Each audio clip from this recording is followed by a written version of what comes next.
Pinakamasakit na katotohanan, bakit nauubos ang ipon sa negosyo? The most painful truth why your capital dies in business. Alam mo ba na karamihan sa small business owners, nauubos ang savings dahil lahat inuna sa inventory? Si Marco, nag-start ng online shop at bumili agad ng madaming stocks kasi akala niya sold out agad.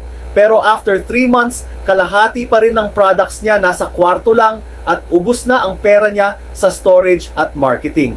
Kung ayaw mong ma-experience ito, gamitin ang power ng pre-orders at down payments. Bago ka mag-invest ng big capital, kuha ka muna ng sure buyers.